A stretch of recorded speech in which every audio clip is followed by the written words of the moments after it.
Boa tarde, pessoal. Um prazer estar com vocês aqui.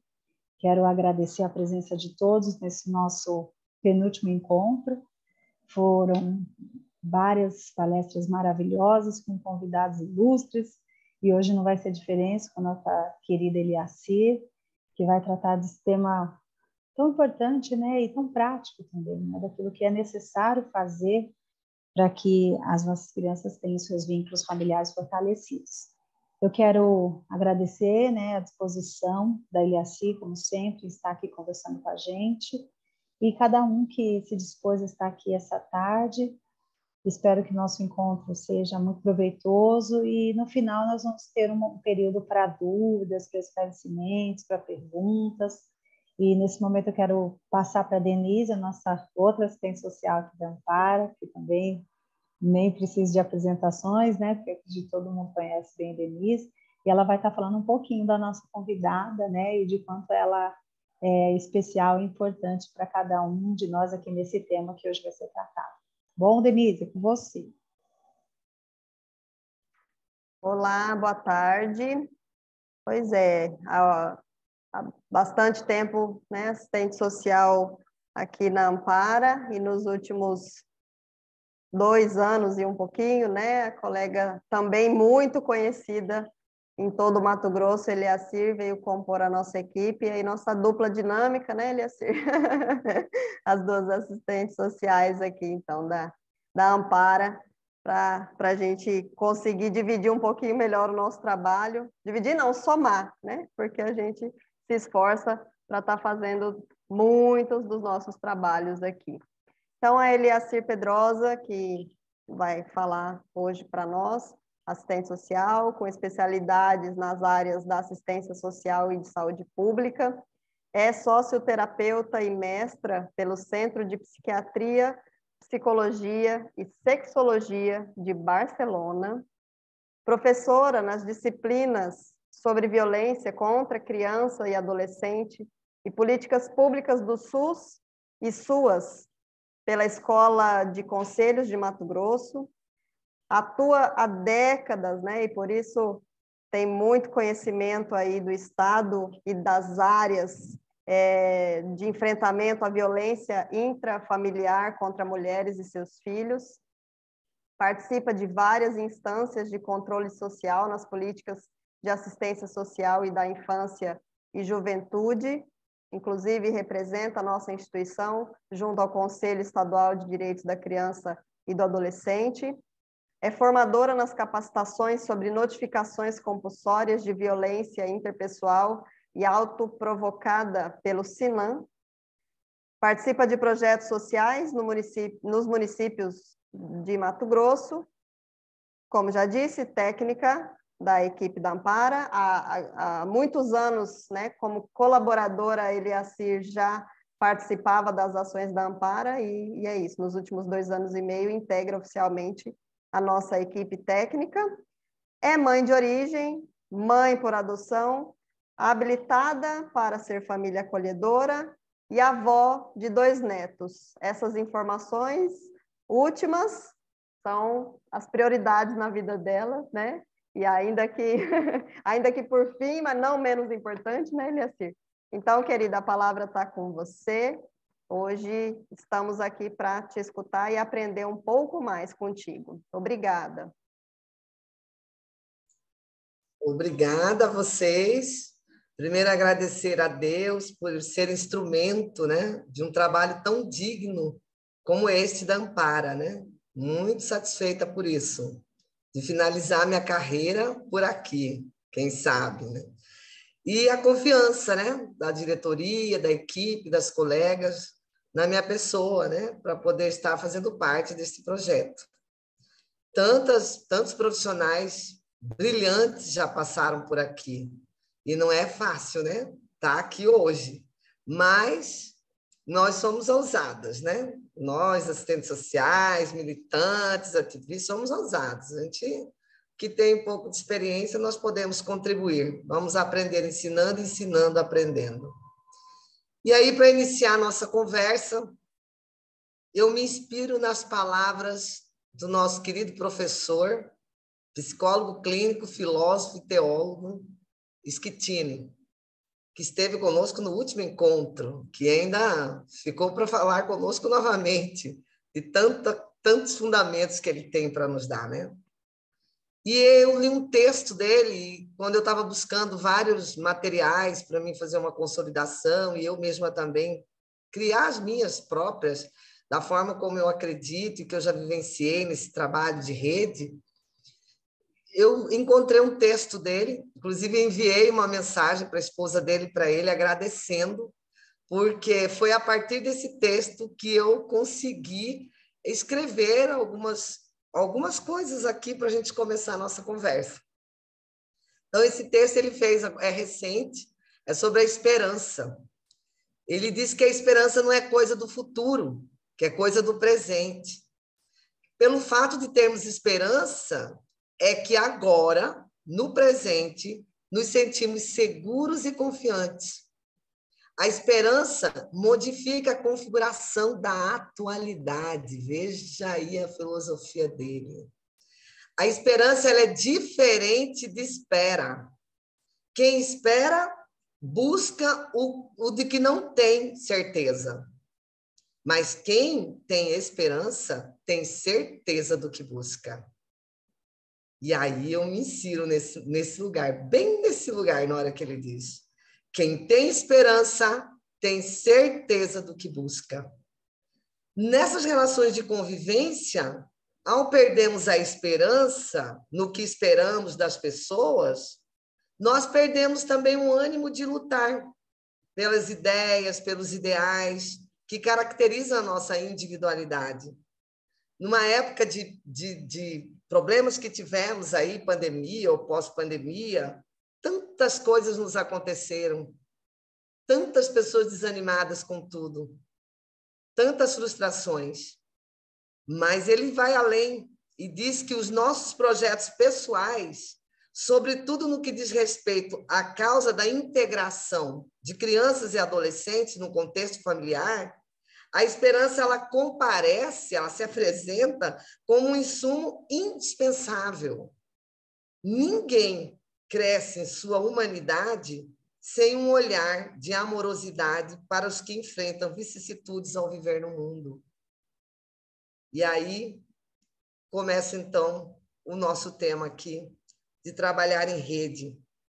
Porque o que nós propusermos nesse projeto, que a Ampara propôs no projeto Fortalecer, foi para refletirmos exatamente o que passa pela esperança, no acreditar e no fazer, nesse olhar e nessa atitude diferenciada com relação a essas questões especificamente sobre convivência familiar e comunitária.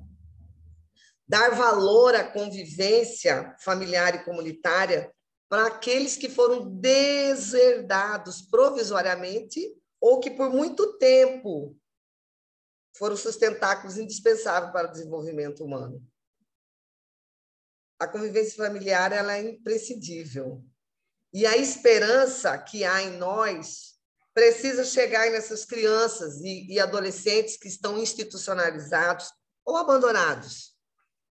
Mas aí a pergunta é: existem crianças abandonadas? Ou crianças a quem nós abandonamos? Para refletir. Vamos refletir um pouco sobre essa realidade nos nossos municípios, no nosso estado de Mato Grosso e até a nível de Brasil, no que se refere aos acolhimentos. Nós passaram por aqui pelo projeto vários profissionais que já relataram, descreveram, e vocês vão ter a oportunidade de assistir, a respeito da história da criança. E aí, só fazendo uma rápida, sintetizar rapidamente para nós podermos chegar onde precisamos, desde os meados do século XIX, no período da Roda dos Expostos, até os abrigos de proteção mais atuais, né? Abrigos institucionais, casas-lares, repúblicas, também na emergência para as calamidades e mais as famílias acolhedoras, né? Acolhimento familiar, tudo previsto no Estatuto da Criança e do Adolescente de 1990 e com essas mudanças todas que foram ocorridas nas normativas sobre a institucionalização no Brasil, sobre a nova metodologia de orientação das instituições de acolhimento com a Política Nacional de Assistência Social, né? A transição que culminou no Sistema Único da Assistência Social na transição de 2004 2005. Tudo isso implementa novas diretrizes de atuação nas instituições de acolhimentos que são destinados para criança e adolescente.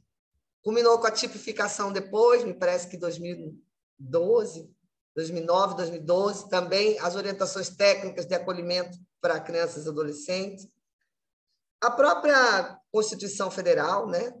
As outras questões das políticas, as outras normativas. Então, toda essa trajetória, ela aponta, sinaliza que a política de atendimento à infância e adolescência em situação de abandono ou outras violações vem sofrendo diversas transformações. Ou seja, não está estagnado.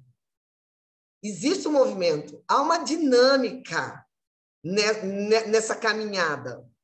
Porém, nós temos que refletir algumas situações que ainda insistem em ser preservadas, que nós vamos chegar lá. A Constituição Federal, o Estatuto da Criança, traz o suporte de absoluta prioridade. Isso já foi tocado aqui por Dr. Sávio Bittencourt, pelo Dr. Fernando.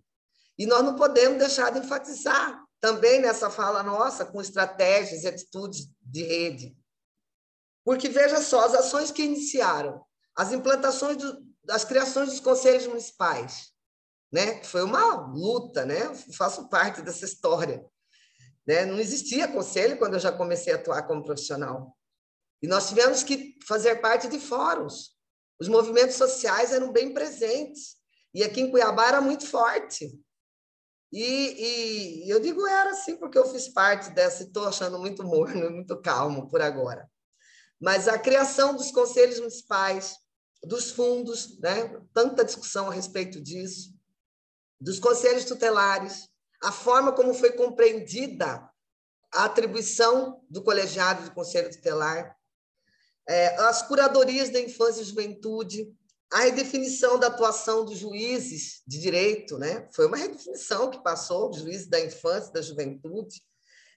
Também coube ao Conselho Municipal definir a política de atendimento, em que pese que existem muitos conselheiros, muitos representantes governamentais e não governamentais que ainda não compreendem isso.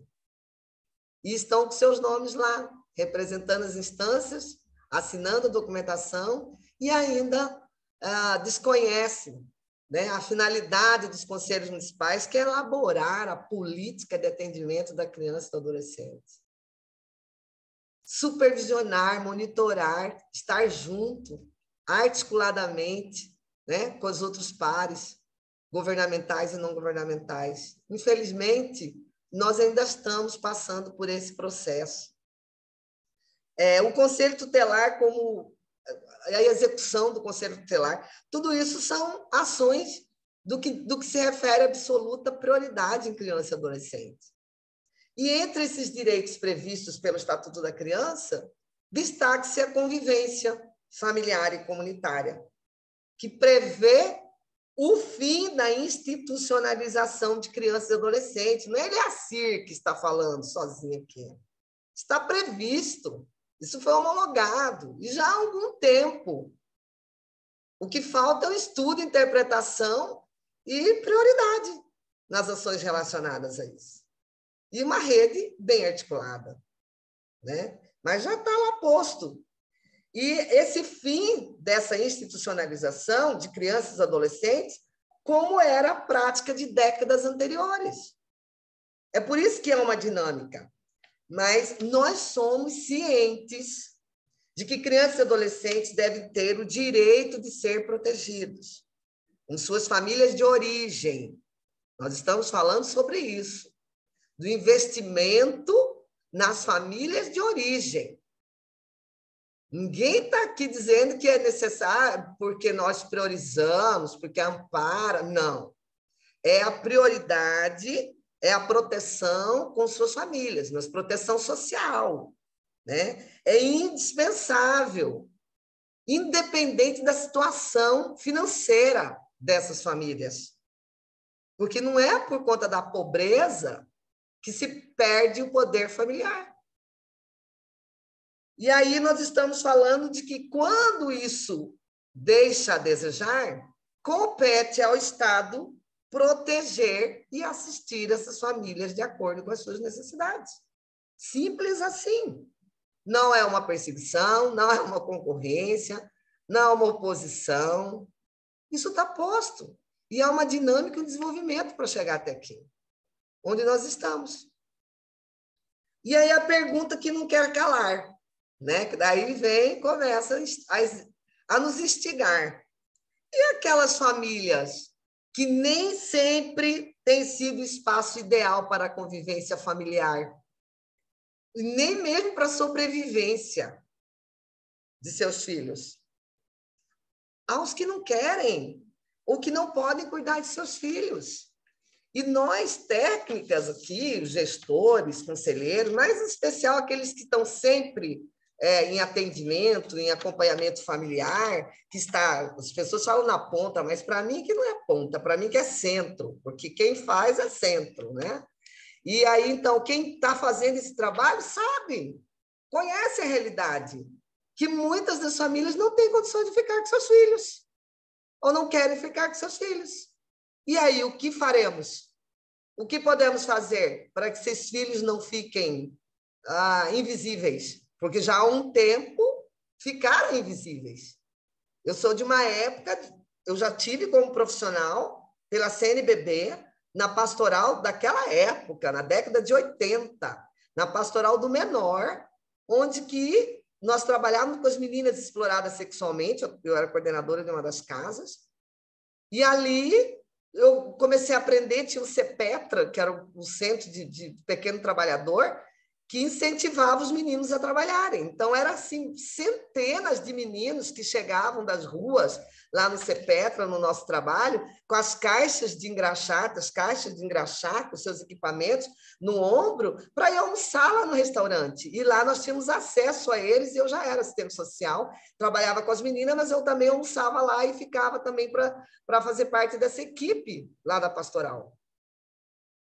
E ali era o incentivo que se tinha com eles ali, né? E a gente ouvia as péssimas condições e o que levavam eles a ir para as ruas. E fomos aprendendo que existia meninos na rua e não de rua. E foi tendo um aprendizado com relação a isso. Para nós podermos investigar, pesquisar, aprofundar um pouco mais de que não eram todos abandonados, que eles tinham casas, que a maioria deles tinham famílias, mas eles estavam nas ruas. Eles não eram meninos de ruas, né? E assim fomos nesse aprendizado. Então, daí chega as cenas dos próximos capítulos. Vamos lá para ir sintetizando assim. A institucionalização.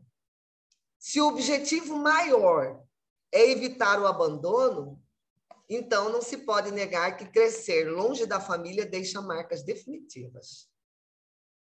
Porque pode acarretar problemas para o desenvolvimento físico e psicológico da criança e adolescente. Isso todo mundo já sabe, né? E é fácil de saber, só buscar as leituras.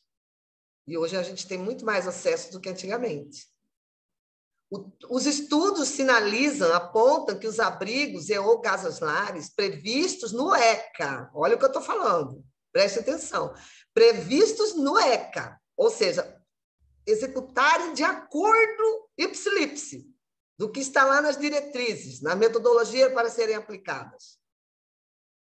Que previsto assim, como medida provisória e transitória, a permanência breve ou continuada nos abrigos está inteiramente relacionada à história singular de cada criança. Ou seja, elas não são iguais. Cada qual com a sua história, o que ela traz, do que ela percebe, do que aconteceu, de quem foi. Quando a gente trabalha com crianças violadas nos seus direitos, vou dar um exemplo aqui, relacionada sexual, por exemplo, violência sexual.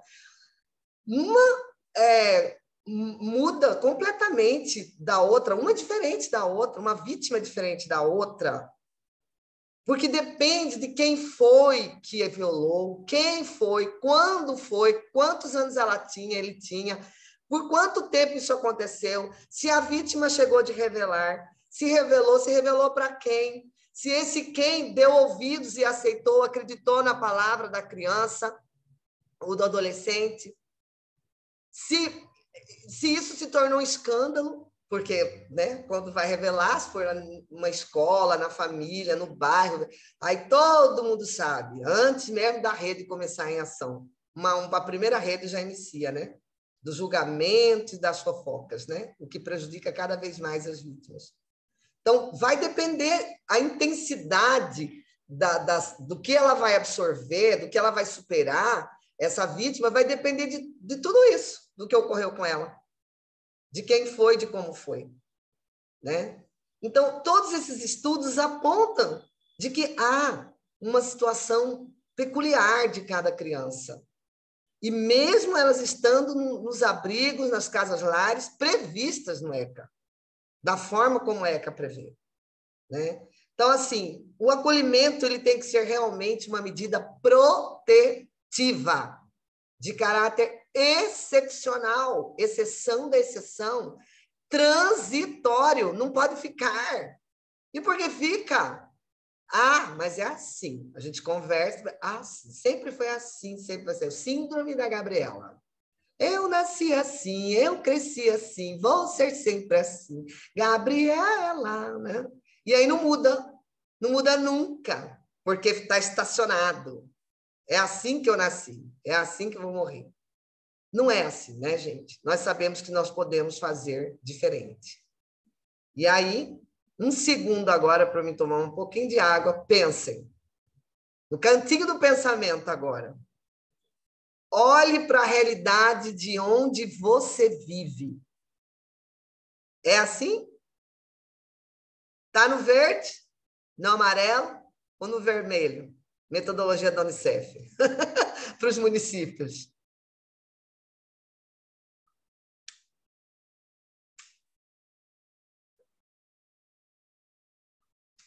Pensaram? Então, vamos lá. Vamos lembrar das orientações técnicas de acolhimento de crianças e adolescentes, lá 2009.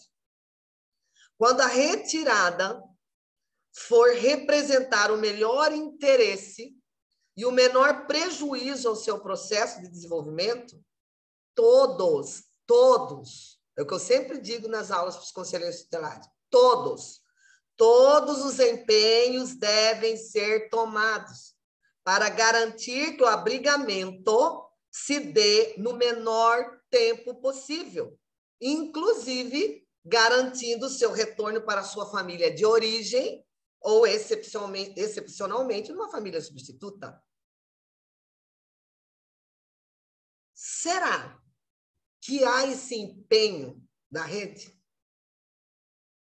Que antes de nós falarmos de como devemos fazer como estratégia para atuar no acolhimento familiar, nós precisamos conversar sobre isso. Nós precisamos refletir sobre isso. Será que esse empenho existe? Chegou uma denúncia, fizeram uma visita, porta de entrada, conselho tutelar. Vamos lá ver onde é que tem outra. Essa mãe não pode ficar com essa criança, nem esse pai, ou esse padrasto, um exemplo. Não é possível ficar ali. Será que essa criança só tem esses dois na vida dela? Essa criança ou adolescente? Quando eu falar criança, também estou falando adolescente. Será que é só eles? Não existe mais ninguém? Todas as vezes que eu apoiei algum município, quando ligavam, porque sempre ligam, né? Na medida que a gente vai aparecendo, vai chegando a demanda, né? E quando eu dava aula no conselho, na escola de conselhos, os municípios todos entravam em contato a qualquer hora. E eu sempre fui uma professora disponível. Eu sempre disse que, quando eles buscassem todas as formas dentro do município, da região, não conseguissem, pudessem ligar para mim. E era ligar, tá? Não era o WhatsApp, não existia nem o WhatsApp. Depois ficou mais livre, agora é mais simples, melhor o WhatsApp, né? Mas antes era ligação. Então, pode ligar, eu falava na sala. Liga à noite, liga de madrugada, liga no final de semana, não se intimidem. Para nós salvarmos as crianças. Para poder serem orientados em tempo e não cometerem falhas. O que a gente puder ajudar, a gente ajuda, porque rede é assim. Rede é dinâmica, não tem chefe. Ela tem uma rotatividade, ela tem um movimento de todas as formas. E cidadão comum também faz parte dessa rede, inclusive as famílias, que esquecem de colocar nos fluxos, nos fluxogramas, a gente vê todos os nomes lá, e não está vendo o nome da família. Aí parece que a família ela só está esperando para ver o que nós vamos decidir sobre ela. Opa! E o seu protagonismo? E não é sujeito de seus direitos? A criança, o adolescente, a família não são sujeitos? Então, vamos lá.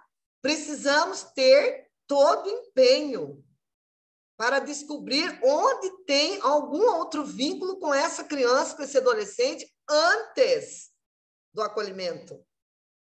Para que não haja tanto prejuízo a essa criança. Porque o fato de não encontrar rapidamente, e aí a gente discute muito sobre isso há anos, porque existe 24 horas para você ficar no acolhimento, até 48 segura. A criança, até você descobrir onde que tem alguém que possa ficar com ela. E não já judicializar, institucionalizar de imediato, sem ter esse empenho. Porque aí nós vamos prejudicar a criança.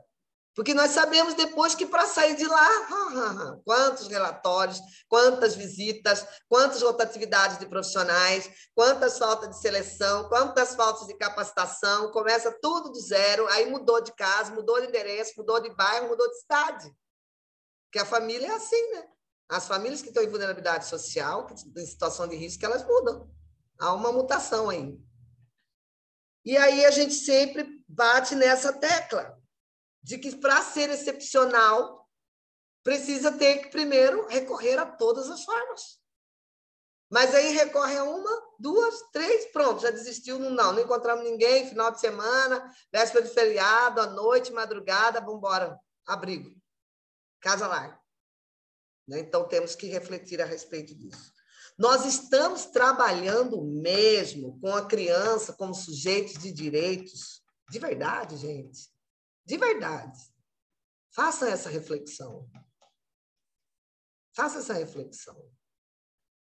Porque, pelo tempo, pela trajetória, ainda encontramos colegas, encontramos outros profissionais, atores da rede de proteção e defesa da criança e adolescente, fazendo de conta, brincando de casinha. Não tem outra coisa para fazer, eu vim trabalhar aqui. Enquanto não for chamada onde eu passei, eu vou ficar por aqui. E eu vou ficando por aqui. E eu vou ficando por aqui. E aí não tem nem conhecimento daquilo que é para ser feito. Ainda encontramos profissionais, eu estou falando hoje mais para os profissionais da rede, que são contra o Estatuto da Criança e Adolescente, que colocam nas suas redes sociais suas opiniões totalmente contrárias à criança e adolescente. E recebe salário para ser protetor de criança. Então, são essas reflexões que a gente precisa fazer quando nós vamos discutir alguma coisa e falar que a gente está em algum trabalho. A gente tem que ter algum certo conhecimento e vivência de toda essa caminhada aí. Por isso que tem profissionais como nós, da Ampara, que nós não desistimos.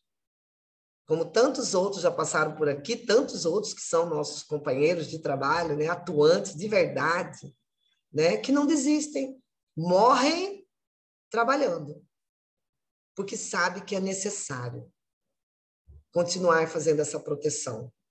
Porque quando formos contar, quando a batalha vem forte, o número é bem pequeno de quem fica à frente dessa batalha na proteção de criança e adolescente. O número é bem pequeno. E nós já passamos por isso no nosso país, por várias vezes. Eu já fiz parte dessas batalhas. Então, exercer diretamente o cuidado e a proteção social, que nós estamos falando aqui, que é especial e de alta complexidade, pela política da assistência social, via Sistema Único da Assistência Social e a linha do cuidado pela política da saúde, via Sistema Único de Saúde, e a preventiva e de promoção da educação, via também vários outros sistemas, né, e aplicativos da educação, casos em que as crianças e adolescentes necessitam de ser afastados do convívio familiar, sob medida protetiva, é necessário que cuide do cuidador. Porque é fundamental que aqueles que vão permanecer um tempo com essa criança, saibam o que fazer. Saibam o que fazer. E não invente da própria cabeça. Porque a roda já foi inventada, está posta aí com todos os normativos, com a política, o estatuto, né? É só a gente querer fazer. Então, aí está um outro serviço. Dentre todas essas formas de acolhimento, né, na especial, na alta complexidade, está aí uma delas que é a modalidade em família acolhedora. A gente pode falar em família acolhedora como no serviço de acolhimento familiar. É a mesma coisa. Que também deve se trabalhar em conjunto com a rede. Da mesma maneira, com tudo isso que já foi citado aqui, com proteção integral. E só para chamar atenção e para lembrar, que eu sei que a maioria que está ouvindo sabe, o artigo 34, parágrafo 1º do Estatuto da Criança e do Adolescente diz: a inclusão da criança ou adolescente em programas de acolhimento familiar terá preferência. Olha o que está escrito. Terá preferência a ser do acolhimento institucional. Observado, em qualquer caso, o caráter temporário e excepcional da medida nos termos desta lei. Aí acrescenta o parágrafo 2º. A família cadastrada no acolhimento familiar poderá receber a criança ou adolescente mediante guarda, observado nos artigos 28 a 33, que esses artigos se referem a todas as disposições gerais de família substituta ou de guarda. Ou seja, igual aos outros acolhimentos. Igualzinho aos outros acolhimentos. E aí continua no parágrafo 3º, dizendo: a União apoiará a implementação do serviço de acolhimento em famílias acolhedoras como política pública. Ou seja, não é uma política de governo. Não é de gestão A ou B. Deverão dispor de equipe. O que é essa equipe, gente? Um mínimo. Uma coordenação, um assistente, um profissional de serviço social, um profissional de psicologia. Essa é a equipe. Para alta complexidade, que especificamente para o acolhimento familiar, né? Que organize o acolhimento temporário de crianças e adolescentes. Para quem? Para famílias selecionadas, capacitadas e acompanhadas que não estejam no cadastro da adoção. Está claro? Claríssimo. O que precisa mais para entender? Precisamos de estudar, conhecer um pouco mais, para poder opinar a respeito dessa modalidade que está posta na lei também, e como prioridade, né? Foi feita uma alteração no estatuto para incluir tudo isso. E aí nós estamos ainda encontrando lugares que não consideram como fundamental essa articulação inicial, esse estudo inicial, esse conhecimento, essa intersetorialidade na rede. E aí querem implantar por implantar, o que também não dá certo. Porque agora está na moda, agora todo mundo família acolhedora. Bora implantar a família acolhedora no município. Ok, vamos implantar, só que implantar começa pela discussão. Vamos discutir, vamos conhecer, vamos ler, vamos conversar, vamos visitar onde tem essa experiência para ver o que é que aconteceu, onde eles erraram, o que está faltando, o que é o melhor de todas essas partes, né? É isso aí. Antes de qualquer coisa. Conversar com quem entende, com quem gosta, com quem ama a criança e adolescente, também tem essa. Porque senão você vai conversar, você vai pedir opinião para quem não gosta.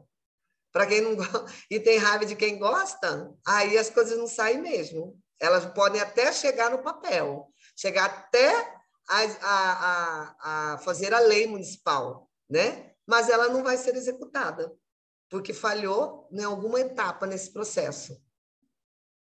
E lá no parágrafo 4º do Estatuto, também diz claro, poderão ser utilizados recursos federais, estaduais, dos distritos municipais para manutenção dos serviços de acolhimento em família acolhedora, facultando-se o repasse de recursos para a própria família acolhedora. Na lei, nas leis municipais, estabelece as unidades fiscais. E é simples, conforme todos os convênios de prestação de serviços que tem e que o município precisa executar. Você recebe, por exemplo, a família acolhedora, de acordo com a lei própria do município, recebe e ela tem que prestar conta daquilo que recebeu. Porque o recurso é exclusivamente para o investimento na criança acolhida, no adolescente acolhido. E tem que prestar contas. E só pode receber o próximo se prestar conta disso.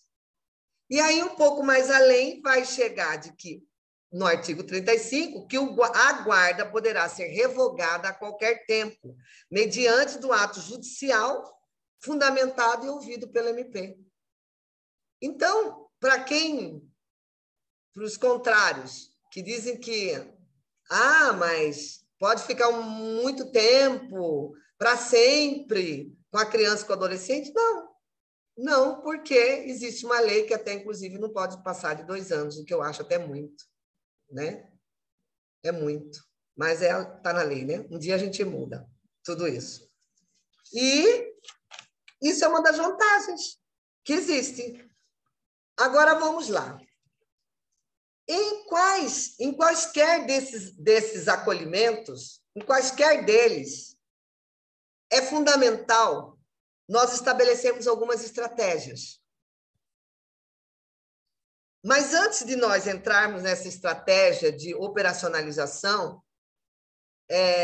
eu quero aqui enfatizar de que o melhor e mais importante é ter um olhar e atitude na promoção e atenção integral, que é a inclusão dessas famílias de origem. Estou falando em prevenção e promoção da família de origem. Antes de qualquer entrada aqui nas outras estratégias. A maior e melhor estratégia é essa. É nós fazermos de verdade acontecer o serviço de acolhimento, de fortalecimento de vínculos entre as famílias. Desenvolver mecanismos de acordo com o que nós temos aí na tipificação socioassistencial. Tanto tempo pediram a receita, foi dada. E agora o que falta para ser executado? A linha de cuidado da política de saúde, o serviço de convivência familiar e comunitária, né? Já falei que tem essa política aí, envolve todas as outras, né? Todas as outras políticas. O fortalecimento de vínculo familiar e comunitário precisa ser de verdade, de verdade. Se a gente conseguir fazer 5% do que está ali, a gente já fez uma boa caminhada. E os cumprimentos dos eixos, né? Nós sabemos aqueles eixos do Plano Nacional de Promoção à Convivência Familiar. Lá tem os eixos estratégicos para esse nosso trabalho, que é a análise da situação, porque como você vai trabalhar sem plano? Como você vai trabalhar, na verdade, antes, sem diagnóstico? Você não sabe os indicadores. Da onde que vem essa demanda? como que é, quem que está fazendo, o que, que não está acontecendo, por que, que naquele determinado lugar, polo, região, tem mais violência, a vulnerabilidade social é maior, por que, que chega dessa região, naquele horário, essas situações? Isso é análise da situação. É preciso traçar várias coisas aí, quem vai fazer, quando vai fazer, como que vai fazer. Daí depois vem, que na verdade está o sistema de informação, que daí a gente consegue ter os indicadores, traçar tudo isso e entender e interpretar esses fenômenos que acontecem pelo sistema de informação. E o outro eixo interessante é o atendimento especializado, que daí entra as escutas humanizadas, especializadas com relação às situações das crianças. Daí os marcos normativos e regulatórios, tem regulatório até para as entidades não governamentais também, como lidar, o que é isso, foi mudado, foi feito tanta normativa, está tudo dentro do Plano Nacional de Convivência, de Promoção à Convivência. E aí tem a mobilização que é fazer com que todos compreendam, agora nós estamos fazendo isso na nossa cidade. Como a gente mobiliza, como mobilizou no passado para o 18 de maio, que agora já é uma articulação, que agora já se tornou uma ação, uma realidade do Brasil todo. Aqui no nosso Mato Grosso, se tem algo que a gente pode citar que funciona em época de maio com relação ao enfrentamento da violência, é o 18 de maio. Né? Que todos já colocam lá nos PPA, lá no PTA, lá nos planos lá financeiros, né? Já colocam lá estabelecido para o próximo ano que vai acontecer, porque todo mundo precisa de camiseta, precisa de banner, precisa de podcast, precisa de camisetas, de florzinha, né? Porque agora também tem as florzinhas para pôr nos canteiros, para colocar não sei aonde. Bacana, tudo isso é bacana. Agora vamos ver, pós essa mobilização, o que temos de articulação efetiva. Porque senão vai virar comemoração, vai se tornar uma comemoração de violência sexual contra criança e adolescente. Porque aí Facebook, porque aí Twitter, daí vem WhatsApp, né? Essas coisas todas, Instagram e tudo isso.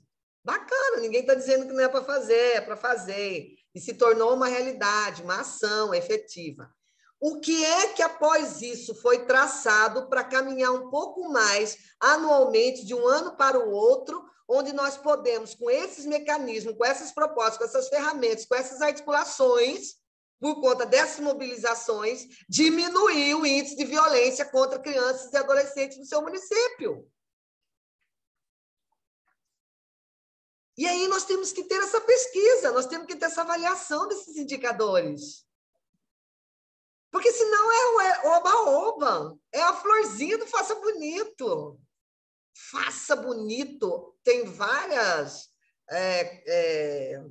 explicações de onde que surgiu, mas a mais bacana que eu ouvi e ficou foi de que uma criança, quando viu uma articulação toda aí e tal, falou assim, olha, faça, mas façam bonito, e desenhou essa flor e entregou essa flor dessa maneira.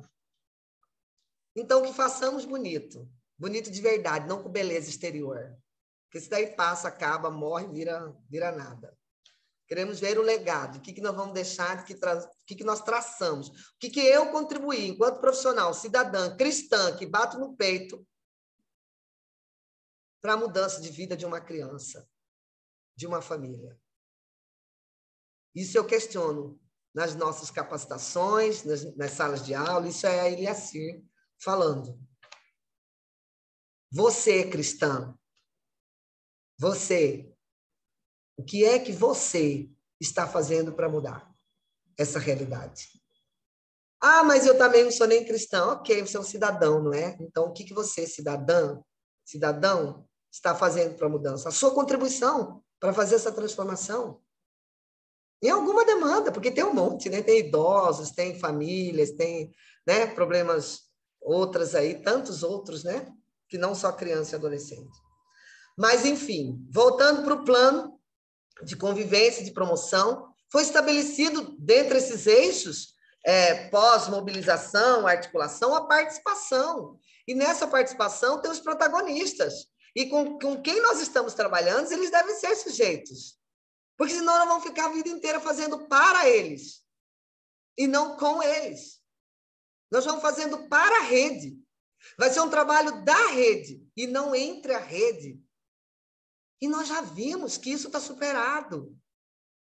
Nós estamos em outra, nós estamos caminhando num degrau a mais, num nível a mais, para quem consegue acompanhar e estar nessa dimensão, né, gente? E nessa dimensão, todo mundo é um, nós somos um. Nós fazemos parte desse um único núcleo. E por isso devemos fazer a nossa parte. E aí, nessa participação, se entende, ou entende-se, todos. Todos. Nós não estamos falando aqui apenas de governo. É de não governamental, é de cidadão comum, né? É de cristão, é de ateu, é de todos que estão nessa terra. E quando as câmaras, eu estou me lembrando aqui, quando essas câmaras técnicas foram formadas, ali foi formada a Câmara Técnica para a família de origem, para ter grupos de trabalho para discutir sobre famílias de origem. Também teve ali uma Câmara Técnica sobre intervenção institucional, que daí aconteceu os reordenamentos dos programas de acolhimento. Aí chegou lá de cima para o governo dos estados, aí os estados para os municípios, agora vamos lá, temos que fiscalizar, capacitar, falar desse reordenamento, como deve ser esse investimento, né? E aí entra aí a implementação das modalidades em famílias acolhedoras, está dentro desse reordenamento. E a outra Câmara Técnica foi a necessidade de uma nova família, para que os que foram destituídos do poder familiar pudessem também ser refletidos aí. E aí começaram a seguir pelas oficinas jurídicas, as reuniões deliberativas de conselhos, e foram sendo reafirmados por todos os marcos legais, que a gente sabe que é a Constituição Federal, que são resoluções das Assembleias Gerais das Nações Unidas, a Declaração dos Direitos da Criança, a Convenção dos Direitos da Criança, e o ápice maior é o Estatuto da Criança e do Adolescente, que veio com o direito da convivência familiar e comunitária, no seu artigo 42, né? E aí está a convivência familiar e comunitária posta. Então, agora sim, depois de a gente refletir e fazer todas essas considerações, podemos agora aqui chegar nas estratégias de como podemos, então, fazer para dar esse suporte, para ter mais tranquilidade, serenidade na rede, né? Entre a rede, né? Entre os atores da rede, para o acompanhamento familiar. Então, vamos lá. Uma aguinha aqui, primeiro. Uma pausa aqui, né? Qualquer estratégia, ela precisa passar para aqueles que têm sua atribuição, né? Porque é tudo muito bem posto dentro dessa rede. Cada qual tem sua atribuição, sua finalidade no governo federal, estadual, municipal, não governamentais, entidades filantrópicas religiosas, entidades filantrópicas apenas. Também tem entidades pilantrópicas, né? Bom, enfim, os Conselhos Municipais de Direitos da Criança, ele foi criado, foi construído, foi trabalhado, estudado, articulado, né, para elaborar a política de atendimento. Vamos falar do Conselho Municipal dos Direitos da Criança e do Adolescente, que é nossa conversa aqui. É para elaborar a política de atendimento da criança. Então, está claro no estatuto e está claro nas leis municipais de cada município. Também o Conselho Estadual dos Direitos da Criança nos estados. A minha pergunta para outra reflexão é: os conselhos municipais estão verdadeiramente elaborando a política da infância e juventude no seu município?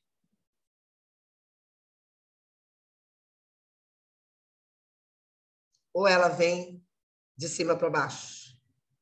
Do que é para ser feito? Quando que é para ser feito e do jeito que é para ser feito? Vem até para cima dos gestores da assistência social, os gestores da saúde, os gestores da educação, vamos falar nesse tripé, né? Porque criança, adolescente, família estão em todas as políticas, né? Da habitação e tal. Mas vamos falar nesse tripé. Assistência social, saúde e educação.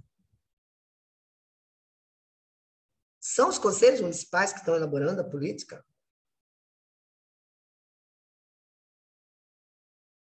E aí, se são os conselhos municipais que estão nesse processo, nessa articulação, nesse estudo, entre a rede articulada, é necessário que o colegiado dos conselhos tutelares estejam presentes. Porque quem está na execução, na hora do vamos ver, dos problemas com a criança e adolescente, primeiro que é chamado é o conselho tutelar. Ninguém, nem na saúde, no posto de saúde, na escola, não pode fazer nenhum atendimento quando diz criança e adolescente. Podem fazer, mas dentro da sua própria finalidade. Por exemplo, a escola, se tiver 2 adolescentes brigando, a diretora da escola é a maior autoridade do estabelecimento de ensino, então não vai chamar conselho tutelar para vir apartar a briga dos adolescentes, dos alunos, né? Faz favor. Isso já acontecia antes, se ainda acontece, vamos parar com isso, porque isso não é atribuição de conselheiros tutelares. E aí, chama o conselho nas outras situações, ou leva até o conselho, ou encaminha até o conselho, ou direciona até o conselho. E o conselho tem que agir. Quando o conselho vai agir, os conselheiros tutelares vão agir, eles começam a encontrar barreiras. E as barreiras, muitas vezes, são compreendidas como calo nos pés, que é o que nós ouvimos esses provérbios por aí. Calo nos pés dos gestores. Há um problema na relação entre os conselheiros tutelares e gestores, ou gestores e conselheiros tutelares. Isso precisa ser desmistificado, porque, na verdade, são todos atores dessa rede. E não é incomum encontrar uma relação truncada entre o colegiado dos conselhos tutelares com os conselhos municipais da criança e adolescente. Ora encontramos conselho municipal querendo ser dominante, ora encontramos colegiado de conselhos tutelares querendo ser dominantes, quando, na verdade, eles têm que andar juntos. Um elabora a política, o outro atua, executa, e no executar ele encontra todos os problemas, todas as mazelas ligadas, né, à criança e adolescente, que afetam crianças e adolescentes, e precisa desse apoio dos conselheiros que têm as suas representatividades nos municípios, dos conselheiros municipais, que são os governamentais e não governamentais, para chegar nas gestões, para chegar nas outras instâncias do judiciário, do Ministério Público, da Defensoria, enfim, de onde precisa ser chegado, para resolver, dar resolutividade às questões que foram demandadas das crianças e adolescentes, violadas nos seus direitos, que não é a criança toda perfeita, são violadas nos seus direitos. Sendo assim, conselheiros tutelares têm que participar e devem participar das reuniões. Ele não tem direito a voto, mas ele tem direito à voz, como qualquer cidadão, cidadã tem direito à voz nas instâncias, nos espaços dos conselhos municipais. Mas há aí um fragmento, uma lacuna, umas pontes desagregadas, salvo exceções. Existem lugares que trabalham em conjunto e são ótimos, por isso são mais desenvolvidos também. E aí, traçar, então, como estratégia esse grupo, essa rede, via Conselho Municipal dos Direitos, com as gestões, com os colegiados, traçar o perfil dos profissionais para os serviços ou atividades ligados à criança e adolescente, e aqui estamos falando especificamente de acolhimento, para que tenham êxito. Porque se tiver esse conjunto conversando, as falhas serão menores. Ninguém está falando que tudo vai ser perfeito 100%. Sempre haverá falhas no sistema, porque somos humanos e desumanos. Mas vão ter êxito. Vão ter menos falhas. Tudo em prol de quem? Do melhor interesse de quem? Da criança e do adolescente. O foco não é a autoridade. O foco é a criança e o adolescente. Enquanto nós estivermos focados em quem vem, quem foi eleito, quem foi, quem é o doutor, quem eu sou a excelência, a eminência, quem é o meritíssimo, nós vamos perder o foco, porque o foco é criança e adolescente. E se não tiver ousadia, e a ousadia tem que ser através do conhecimento, da articulação, dos pares, porque a outra rede, gente, nós sabemos que são muito mais rápidas e são muito mais unidos do que a nossa.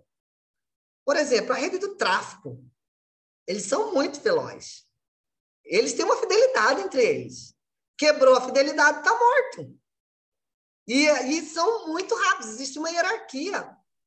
E existe a finalidade, um ponto para cada um, o que é para ser feito. E nós? E nós? E a nossa rede? Como está? Então, vamos lá. Das estratégias. Traçar esse perfil dos profissionais, né? Que é gente que tem condição de lidar com violência, com crianças, com adolescentes, com famílias desestruturadas ou estruturadas da sua forma. Em vulnerabilidade social, de extremo risco. Precisam de profissionais com esse perfil para essa área. Outra estratégia, estudar. Vou repetir.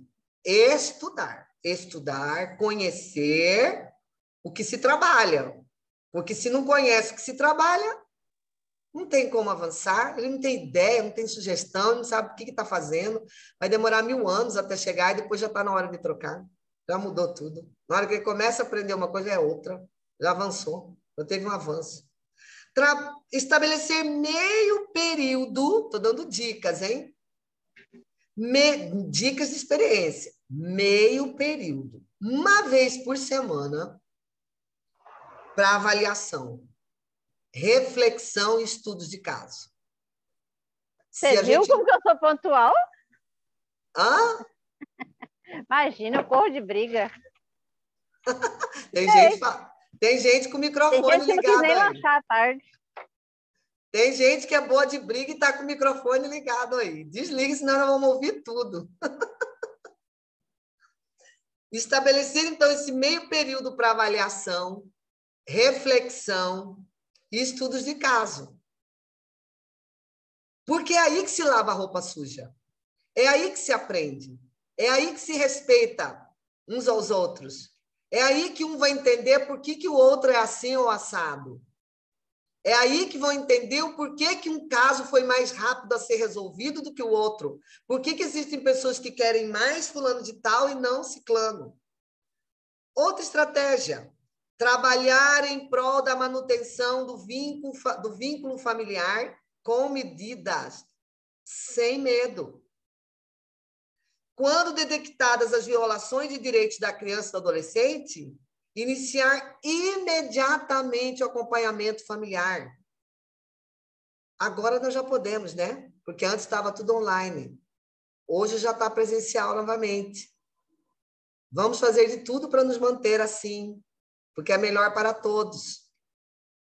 Porque não dá nem, como eu já ouvi por aí, que foi através de Leonardo da Vinci, vários autores utilizam, que ninguém ama quem não conhece. Se a gente não dá visibilidade para aquilo que a gente trabalha, se nós não mostrarmos eles, não estiverem olhando nos olhos deles, fica mais difícil, né? Então, pós-pandemia, já dá para a gente ter os contatos. O acompanhamento familiar ele é fundamental. E esse acompanhamento também, vou usar novamente, tem que ser de verdade. Ele não pode ser só uma vez, só um contato telefônico, só uma visita, que já é uma realidade daquela família, daquela criança, porque essas realidades elas mudam. E é por isso que a gente encontra tanta contradição entre os profissionais, entre a rede nos municípios. Estou falando município porque eu tenho uma vivência sobre isso. A gente encontra nos trabalhos, né? Nas instituições como um todo. Porque um conhece e o outro desconhece. Um tem uma percepção, o outro tem outra. E aí, se um vai mais, mergulha mais nas profundezas da família, consegue obter mais informações da realidade. Mais do que aquele que só fez uma visita, ou que só telefonou, ou que só soube por alguém e que já se tornou uma realidade. Encaminhamentos concretos. Quando eu falo concretos, é porque quando eu trabalhava na assistência, Eu vi assim, a gente fazia encaminhamento das famílias, e as famílias falavam assim, agora a senhora vai lá no CAPS, e lá no CAPS a senhora vai começar o tratamento. A mulher não ia. Essa família não vai. É preciso saber como encaminhar. É preciso dar algo para ela levar lá e saber o horário, com quem que ela vai falar, quem que vai ser atendida. Pode ser qualquer pessoa, mas desde que seja dentro daquilo que foi buscar. Se ela vai para o CRAS, ela tem que saber o quê? Porque lá no CRAS, o CRAS é o quê? É um espaço. Agora, lá dentro tem os serviços. E quais são os tipos de serviços? Qual que ela foi encaminhada? Aí chega lá, ela não sabe. Então, é necessário ser concreto, ser preciso. Tem que haver amorosidade nos encaminhamentos. Tem que ser humanizado o encaminhamento também. E aí, tem que ser plausível. E que podem ser monitorados ou acompanhados. E isso nós estamos falando de referência e contra-referência. Em qualquer política pública deve haver, ou privada, deve haver referência e contra-referência. Você encaminha, você tem que saber o que aconteceu com ela, o que aconteceu nesse percurso, o que melhorou e o que não, e o que a gente pode fazer de novo para poder resolver e melhorar. Senão, quando voltar, volta pior do que chegou dessa primeira vez. Porque aí a violação está maior, o agressor potencializou, as famílias ficaram piores nas situações financeiras ou emocionais e nas suas relações. Então, é melhor que a gente já trate mais humanizado, com competência, com qualificação, para poder não ser pior depois, né? E tudo isso a criança, adolescente que sofre todas as consequências, nós sabemos bem disso. Criar parcerias com a rede para se conectarem. E inserir as famílias como política, gente, nas políticas públicas.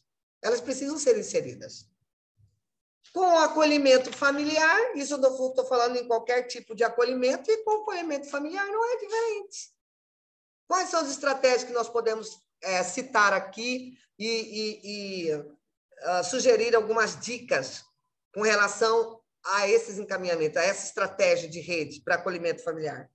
Primeiro, na proteção social especial, as intervenções, elas prevêem estratégias que visem a atenção especial ao grupo familiar e a elaboração de novas referências efetivas e a auto-organização para a conquista da autonomia.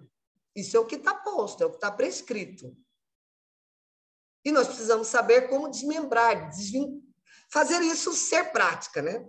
A ponto de que se mistura teoria e prática e teoria. Que não dá para saber mais o que é um, o que é outro, são os dois ao mesmo tempo.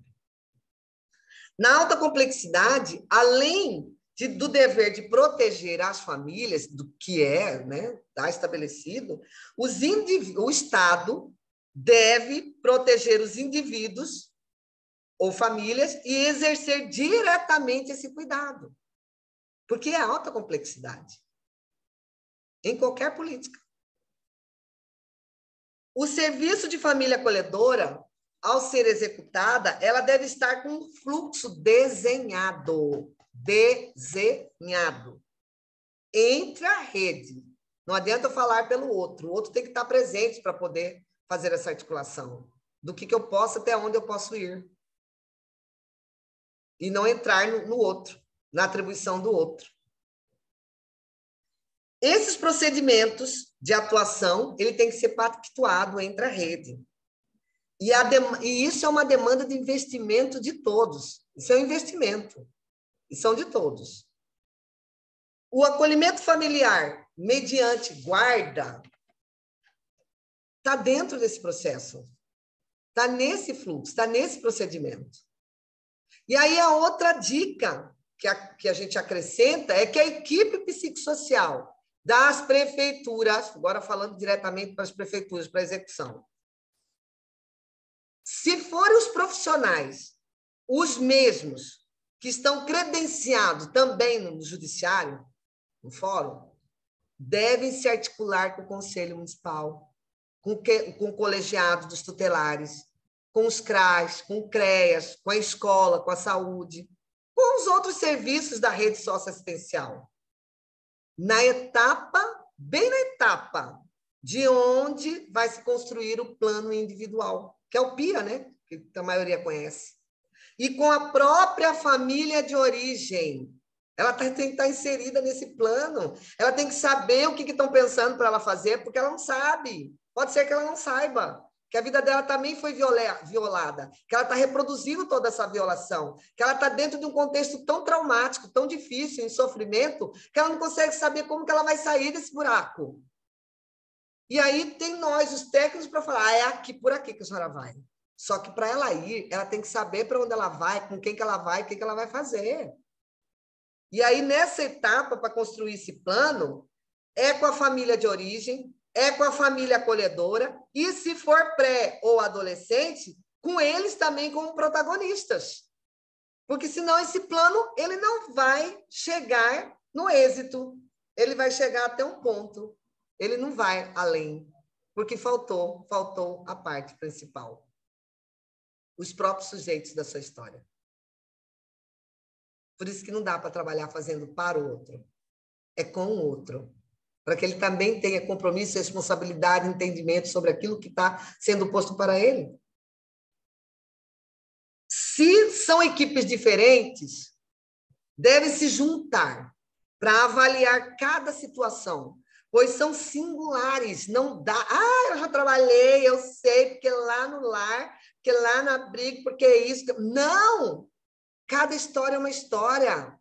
A vida singular da criança, é daquela criança, é daquele adolescente.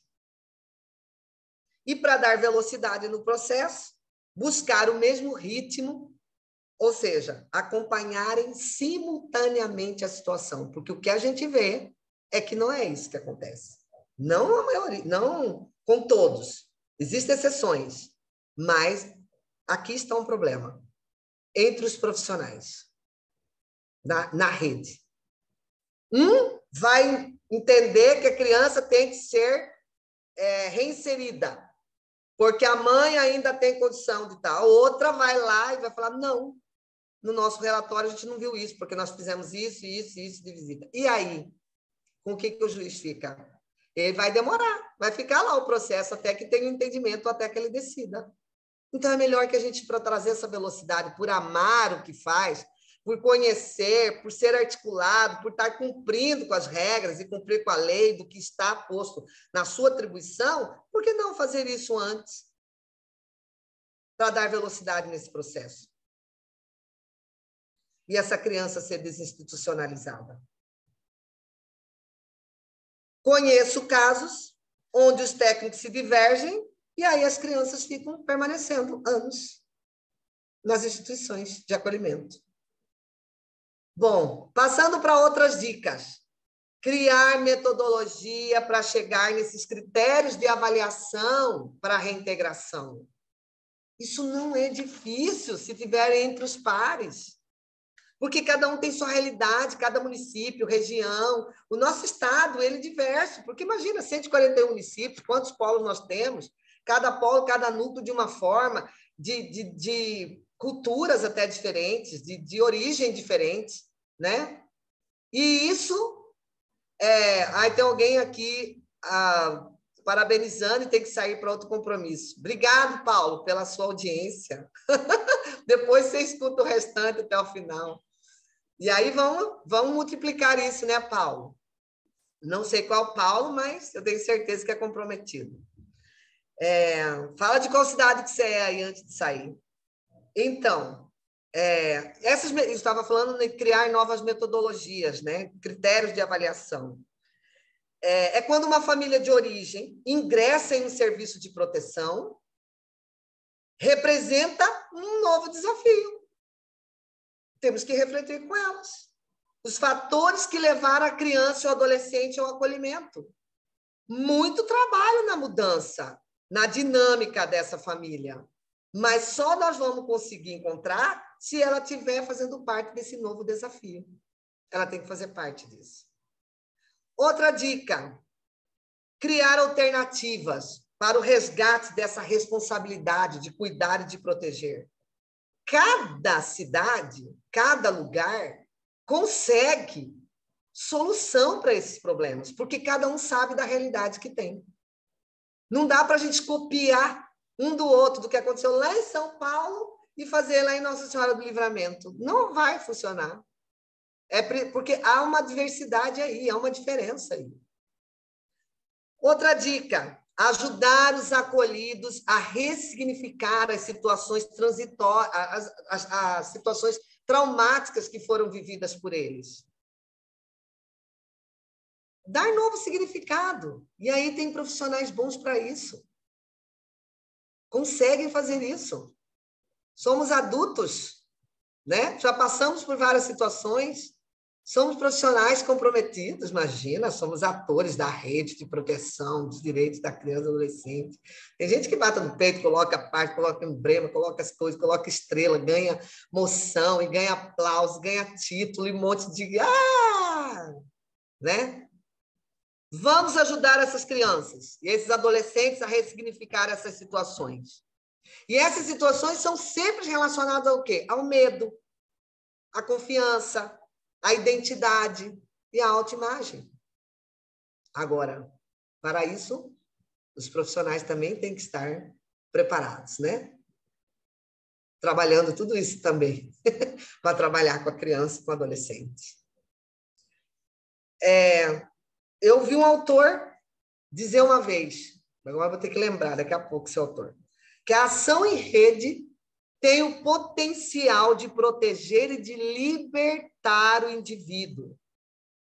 Porque a rede pode ser porta de entrada e ela pode ser porta de saída ao mesmo tempo. Carlos Maciel. Ela pode ser porta de entrada e pode ser porta de saída. Se é assim, então nós podemos traçar todos juntos que é possível de ter êxito. Outra sugestão é que as famílias precisam ser sensibilizadas e aquelas que demonstrarem interesse em ser famílias acolhedoras, elas se inscrevem, né? Geralmente, quando está esse papo, tema, dá uma onda, né? Aí nessa onda, ela vai também nessa onda. Eu também quero ser, eu também... Aí uns vão por causa da questão financeira, aí o outro vai porque, coitadinho das crianças e tal, por algum motivo. Essas famílias que demonstram esse interesse, nós temos que respeitar o interesse. Agora, nós temos que saber até onde que vai esse interesse, ele é possível de estar habilitada para ser família acolhedora. Então, se inscrever, se interessar é uma coisa, se inscrever é outra, e aí essas inscritas precisam passar por capacitações. E essas capacitações, elas não podem ser uma, e depois ela já é habilitada, e depois a outra não. Ela tem que ser contínua e permanente. À medida que vai acontecendo as etapas no processo de implantação do acolhimento familiar, é necessário que haja capacitação precisa sobre o que está acontecendo. E dentro daquilo que pode ter ocorrido naquele momento, naquela realidade daquela região, daquele município, daquela família. Então, por exemplo, primeiro, se nós vamos saber sobre o acolhimento familiar, elas precisam saber o que é acolhimento familiar, suas famílias. O que diz a lei municipal? Então, vai ter que estudar. Vai ter que explicar o que é a lei, o que significa a lei municipal, o que traça ali, para ela estar inserida dentro disso. Se ela pode. Daí o início do acolhimento. Entrou para o acolhimento, aprender como lidar de acordo com a idade e com a especificidade da criança. Então, vai ter que aprender sobre criança, primeira infância, segunda infância, adolescência, né, juventude, que é até os 18 anos. É preciso, quando falar o meu perfil, porque a família pode dizer, o meu perfil é esse. Eu consigo ficar com crianças de 0 a 7 anos. O outro não. O meu é de 10 anos, de 8 a 12 anos. Não, eu não quero adolescente. O outro fala, não, eu já prefiro adolescente. Então, é o perfil de cada família. E ela precisa entender, a família precisa entender isso. Durante o acolhimento, o que a criança e o adolescente apresentar, informar a equipe da alta complexidade, porque tem que ter essa equipe, que são só 3, no mínimo, trocar ideias de como vai agir. Aí precisa de ajuda. E na medida que isso vai acontecendo com uma família com outra, vai havendo as rodas de conversa online ou presencial, para que essa família participe.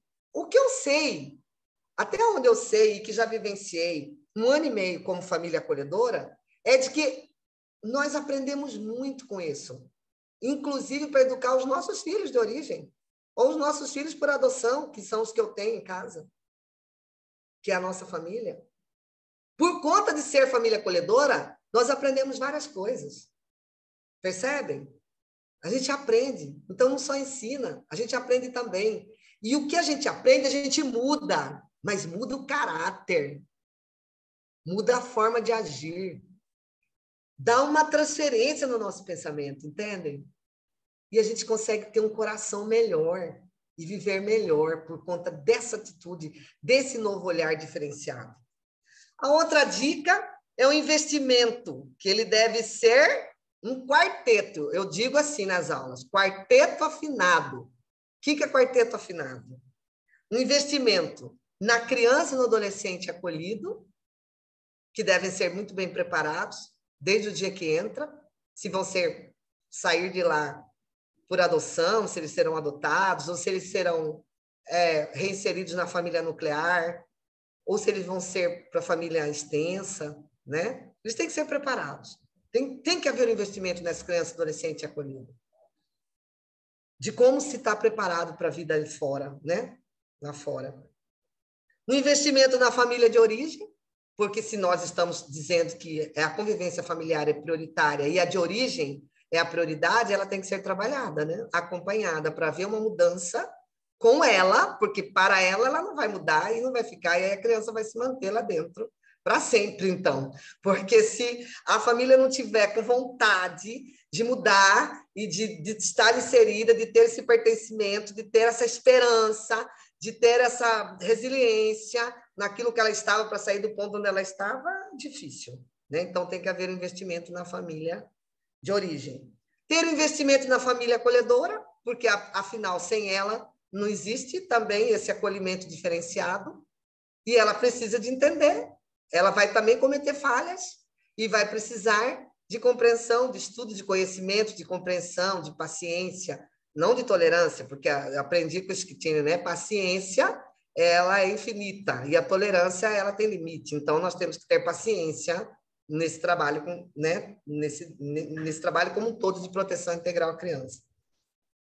E com a família acolhedora, então, investimento, e o quarteto, ele encerra aí, ele se completa como quarteto com a equipe tanto do executivo como do judiciário. Então, é um quarteto que precisa estar afinado, e essa afinação, essa harmonização, ela precisa ser investida.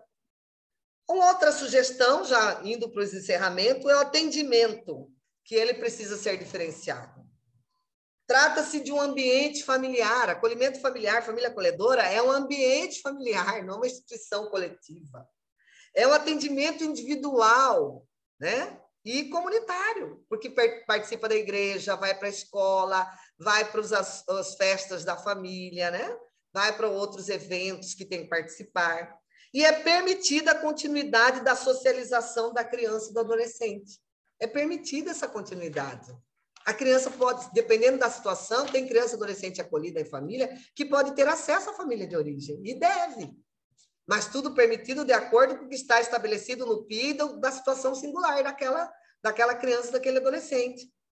A avaliação, ela precisa ser humanizada, não é uma avaliação técnica fria. Aquela criança, aquela dona, aquele senhor, aquela família, aquele bairro. Não, precisa ser humanizado. Sinceramente falando, gente, deve ser avaliado com afeto. Chega desse negócio de ser, eu sou técnica, sou neutra. Eu sou técnica, por isso eu tenho que agir dessa maneira. Nós estávamos vendo que isso não deu certo. Dessa maneira não deu certo, né? Então, uma avaliação de afeto. Tem que ser rápido, porque a criança e o adolescente só chega aí nessa situação porque está em sofrimento. Não dá para ficar esperando, né? Não dá. Está em sofrimento. Vamos nos colocar no lugar. Vamos colocar nossos filhos aí, nossos netos, nossos sobrinhos, aqueles que mais a gente ama. Vamos ver se isso é bom, se esse acolhimento é bom mesmo. Mesmo que for de 5 estrelas. Né? Qualificação das equipes, qualificação das famílias, qualificação do judiciário, qualificação do Ministério Público. Essa avaliação tem que ser acolhedora, toda a família tem que estar envolvida. Dá mais trabalho? Dá, mas é mais efetiva. Se nós estamos focados no melhor interesse da criança ou adolescente. A família de origem ela tem que ser devidamente acompanhada, tem que participar de todo o processo, se possível, é claro, porque tem família que não tem como, não tem condição. Contar com a rede de apoio. Quem que é a rede de apoio? Os padrinhos, madrinhas, né? Os amigos, os tios, as tias, o médico, né? O dentista, uma vizinha, uma senhora, uma senhorinha lá da oração, a outra, é isso aí, o síndico, o porteiro, tem tudo isso aí como rede de apoio. Existem dicas de como solucionar essas situações, inclusive a seleção, né? Das famílias acolhedoras. Lindacira aqui, né? Que legal. Falou da relação de afeto. É isso aí, né, Lindacira? Aprendi com você também, né, minha querida? Então, assim, finalmente nós retomamos, então, aqui, 7h25, 5h25, né? 17h25. Retomamos o que eu entrei falando, de que me chamou a atenção e que me deu essa condução nesta fala aqui com vocês hoje, nessa troca, né? Do que o Schettini, do texto que me inspirou, né? E vou encerrar com esse mesmo texto, porque daí eu retomo a esperança. Eu retomo essa esperança, porque acolhimento é complexo. E o acolhimento familiar ele não deixa de ser também. Ajuda a criança e adolescente a progredir, a prosseguir. Olha que importância do acolhimento familiar. A gente fazer o outro a desenvolver, a melhorar e não ficar mais dependente da gente, como são com os nossos filhos. Eu já tenho meus filhos adultos, eu sei o que é isso, como é lindo a gente ver nossos filhos voando, sozinhos, andando, sem tanta dependência. Como é bacana, dói, a gente sofre, sim, mas é lindo, é uma dor boa, porque a gente tem certeza do caminho que a gente traçou junto, e que as sementes que foram germinadas foram boas. E é disso que nós estamos falando. O acolhimento familiar faz isso, faz esse prosseguir, esse caminhar. E o caminho só faz caminhando. É nesse exercício que a gente caminha. É caminhando, ajudando o outro a caminhar também. O acolhimento familiar faz o compartilhamento, eles compartilham, eu tenho essa vivência. Eles chegam na hora que você menos espera. Está todo mundo no almoço, você está comendo, pá, lembrou de uma história e fala. Na minha casa, naquele tempo, quando é criança maior, né, e que também que fala, porque tem os com deficiência, né, e tem as crianças menores. Estou dando esse exemplo do que eu passei com uma de 10 anos. E começa a relatar. Coisas que talvez em uma sessão, um consultório, sessões psicológicas, com os assistentes sociais, com os outros profissionais, com a equipe, demorariam tanto para poder ser revelados. Eles compartilham com essa família que está tendo afeto por eles. Eles têm autorrespeito, eles começam a aprender a se autorrespeitar. Autorrespeitar. Eles começam a entender que existe uma outra dinâmica de família, que não é aquela que ele viu, se é que era, que ele vivenciou. E aprende, gente. Aprende a lidar com o racismo. E nós, famílias acolhedoras, também. Porque isso é muito nítido, é muito forte. Quase não falamos, mas é muito presente. Aprendem. Sabe o que os bebês aprendem? Eles aprendem a ser preparados para adoção. Os bebês que ficam nos acolhimentos. Além de, claro, todos os benefícios que a criança, no seu desenvolvimento físico, emocional, né, precisa ter numa família de que nenhuma outra instituição não é igual, né? Além de tudo isso, se prepara para ir para adoção. Né? E a família acolhedora é a ponte para isso, não é para adotar, é a ponte para agregar, é a ponte para ajudar a crescer, é a ponte que faz desenvolver, é a ponte do afeto. O acolhimento familiar escuta, ouve adolescentes. Às vezes você não ouve o seu filho de origem e você tem a capacidade de ouvir o que chegou acolhido. Há uma diferença. A gente até tem que conversar mais com as famílias acolhedoras sobre isso. Trabalham com equipe, porque o acolhimento familiar faz a equipe vir. É um ir e vir. Fala, doutora, está acontecendo isso aqui em casa. Olha, ela apresentou isso, ela revelou tal coisa. E aí o profissional tem que relatar, tem que descrever, tem que ir atrás, tem que vir. Então, há uma reciprocidade nesse trabalho de rede, né? Reciprocidade. E supervisionam de perto. Não é algo que é coletivo, que é um monte, tudo é aquela criança, é aquele adolescente, é tudo supervisionado de perto. Por isso é mais rápido.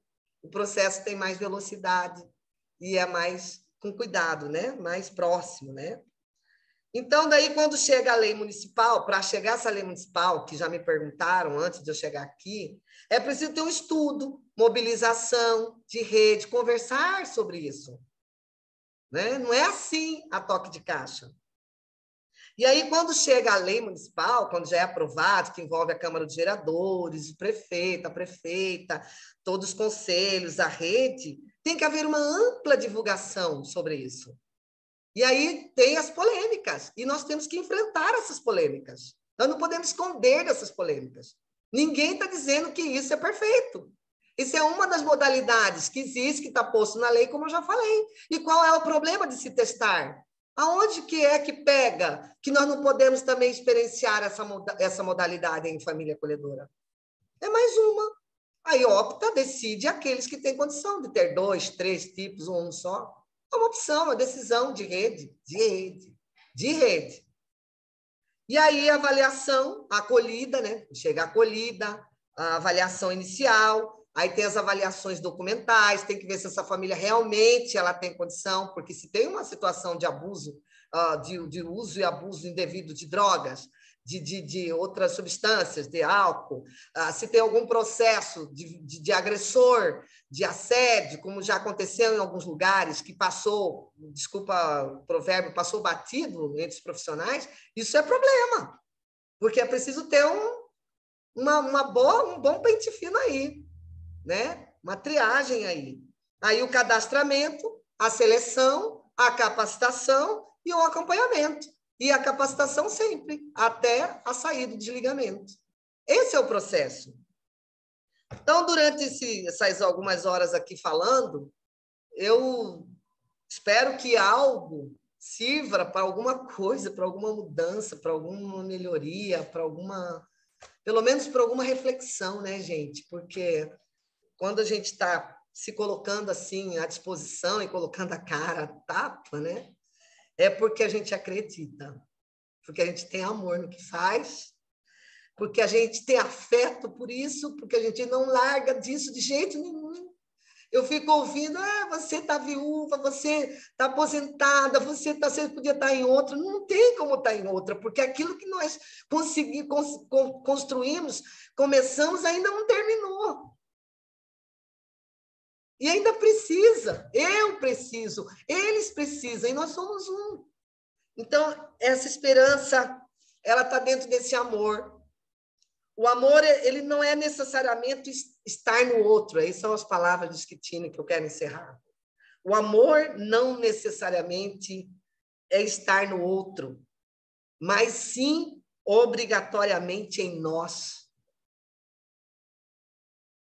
Isso fundamenta a esperança. E é citado por ele, um outro autor, que é Hanabi, que diz que toda esperança traz consigo um medo. E todo medo cura-se ao tornar-se a esperança correspondente. Se em algum momento da nossa vida nós fraquejarmos, e que isso acontece, para perder a esperança, só nos resta a esperança de ter esperança. E eu continuo esperançosa.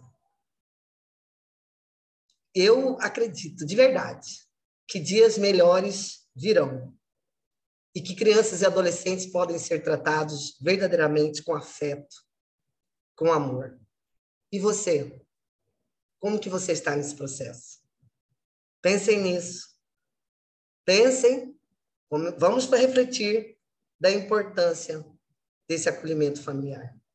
Muito obrigada. Estou aqui, ainda tem alguns minutos para algum comentário, alguma troca, alguma crítica para isso. Muito obrigada mesmo a Deus, a Ampara, a essas pessoas maravilhosas da rede, que eu já conheço aqui no estado de Mato Grosso e fora, das pessoas que não desistem nunca, e pelas crianças e pelos adolescentes.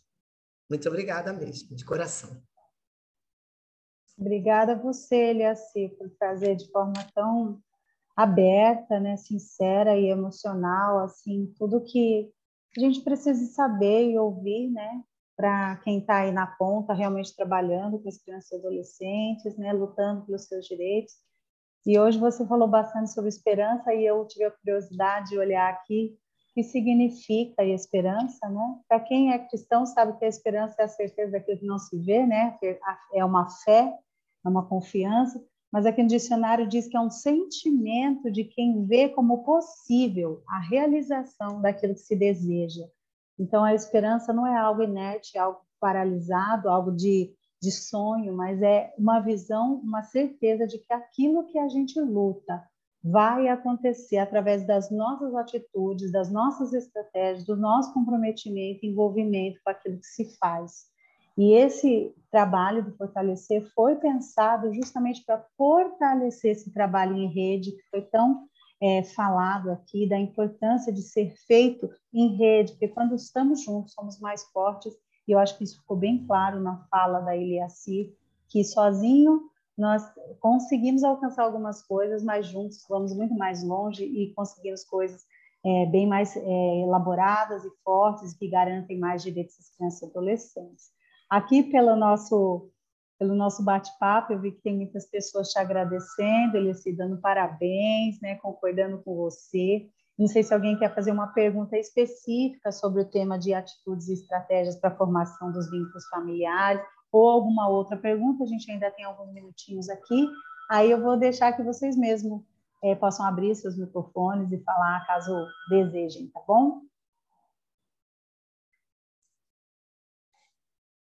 Estou vendo aqui Solange. Solange, se for a que eu estou pensando, foi assistente social do acolhimento familiar em Santo Antônio, né? E do CREAS. Foi conselheira tutelar de Várzea Grande, né? E agora é do Judiciário. Olha só, gente da rede, né? Gente que faz. A Edna Máxima, né? Também. A Lucineide, que já foi gestora de Lucas, né? Já vim em capacitação. A Sueli Nobre é da onde, Sueli? Você? Sueli é pretendente, né? Boa noite. Boa noite. Eu sou pedagoga, sou mestre em educação. Na verdade, eu entrei no grupo por conta do curso, né, do pré-natal e adoção. Só que, assim, ao conhecer a Amparo, o trabalho, né, me encantei. E aí eu resolvi continuar nas atividades por conta, assim, de que eu quero futuramente ser colaboradora e também família acolhedora. Adotar mais não, porque eu tenho um filho de 33 anos, sou mãe do coração de uma adolescente de 15 anos, então, assim, acho que eu não teria mais energia para crianças, né, pequena e tal, mas eu fiquei muito tocada com a questão dos adolescentes, né, que estão completando maioridade, precisam sair da casa, às vezes precisam de um apoio, e também por essa linha também da família acolhedora, né? Então, estou fazendo a formação, vou fazer tudo o que for possível, eu concluí de formação na Amparo, no momento, eu estou fazendo doutorado, mas assim que eu concluir, ou que minha tese estiver pronta, eu já quero encaminhar para esse trabalho voluntário. Ok. Eu sou servidora pública do IFMT. Ah, tá. Olha no que momento, legal. hoje eu estou aqui em Uberaba, mas é por conta das aulas. Assim que eu concluir já a parte de disciplinas, eu já volto para Mato Grosso. Que ótimo! Ah, acho que eu fiquei sabendo de você. Vanessa, falando gratidão por compartilhar. Bora, Vanessa. Né? Vanessa será da onde que é, né, Vanessa? Você? Ah, se apresentem aí, gente, de onde vocês são, para a gente saber, né? Conhecer vocês. E vamos fazer uma foto, né, Deise? Que aí só aparece nós, depois os outros só vão ver a gravação, só vão ouvir a gravação. Quem puder ligar a câmera, eu vou fazer uma foto geral. Liguem a câmera aí, gente, só para fazer uma foto.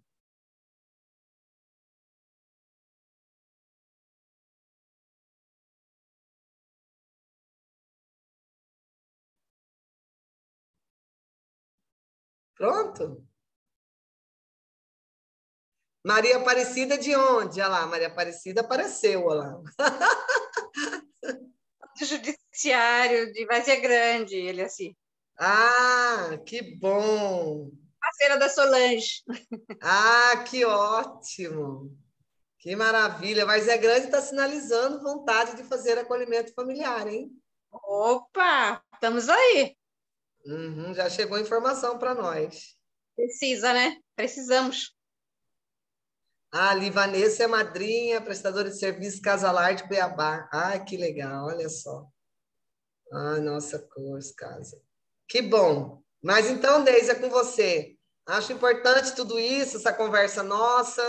Espero que isso sirva para algo de melhor, né? Nós somos educadores socioafetivamente que aprende a conviver com o outro. E quanto mais antes nós realizamos essas intervenções, melhor, né? Melhor para todos. Quero agradecer pela palestra, muito boa. Estou bem feliz por ter participado. E eu fui madrinha durante 4 anos na Casa Lar de Várzea Grande, de 4 irmãs. Aí elas foram adotadas e a mãe adotiva me procurou para mim continuar sendo madrinha, né? Agora ela já tem a guarda definitiva. E aí, aqui em Cuiabá, a Nadir, ela falou para mim, eu não vou tirar você do sistema, eu quero que você seja prestadora de serviço. Aí agora eu estou no nosso lar, desenvolvendo um curso de profissional de depilação e design de sobrancelha. Elas vão sair com certificado. Como eu tenho mestrado e dava aula na universidade, na Unic, e aí eu consigo oferecer esse curso com certificado. E eu amo as crianças e adolescentes, eu sou muito apaixonada pelo projeto. Eu sou enfermeira também, conheço um pouquinho do Estatuto da Criança e Adolescente. E eu quero somar, eu quero conhecer mais, eu quero estudar junto com vocês. O que tiver de cursos, pode me chamar que eu vou participar. Que eu quero estar somando junto. Tá, obrigada. E aí, presidente? Nós contamos com vocês na audiência pública amanhã, gente. Amanhã, 8 horas, lá na MM. Vamos lá, presencialmente. Vai ser ótimo. O tema é sobre acolhimento familiar. Uma audiência pública, com chamamento do IBDFAM, Instituto Brasileiro dos Direitos de Família, que a Lindacira aqui do Mato Grosso faz parte. A Ampara está nessa parceria. E aí também tem aí a PDM, né? A MM, o Tribunal de Justiça, seja e Corregedoria da Infância. Também estão a CETASC, né? Pelo Governo do Estado, a CCTC, que é a Secretaria de Trabalho, Inovação, Ciência e Tecnologia, está junto com a gente. Está o COEGEMAS, Colegiado de Gestores da Assistência Social. Então, assim, tem um grupo bom aí para a gente discutir um pouco a respeito disso. Vamos lá, esse é o pontapé inicial em audiência. E o que sair dali vai poder fazer um movimento aí no Estado. Contamos com vocês, tá? É isso que eu ia falar, né? É um convite aberto a todos vocês. Essa é a hora da nossa esperança em ação, né? Começar a nos movimentar em direção do que a gente deseja.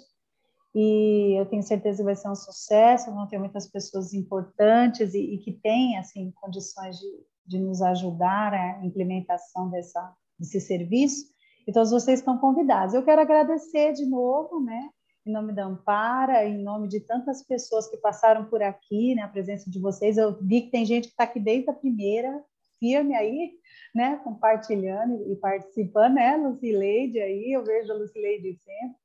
Então, muito obrigado mesmo, gente. Eu vou terminar de gravar aqui, assim que compactar os dados, eu vou tentar já até amanhã, se Deus quiser, mandar esses vídeos no YouTube. Aí eu aviso vocês, tá bom? Que deu certo e passo para vocês os vídeos já, porque na nossa última palestrante vai ser a doutora Lindaci Rocha Bernardon, falando sobre a implementação de grupos de apoio de adoção, que também é um tema muito importante para o nosso município. E para o nosso estado todo, né, para a criação de novos grupos de apoio. Então, vai ser muito importante se vocês puderem participar também. Eu vou agradecer. Mas eu quero agradecer a Eliaci, foi maravilhosa a sua palestra. Eu aprendi muito, eu não sou da área, então sempre aprendo com todos vocês. Agradeço mesmo sua disposição e sua garra, né? Sua força para estar vindo aqui, comentar e falar tudo isso. Muito obrigado, viu, Eliaci? Obrigada a todos vocês. Fiquem com Deus.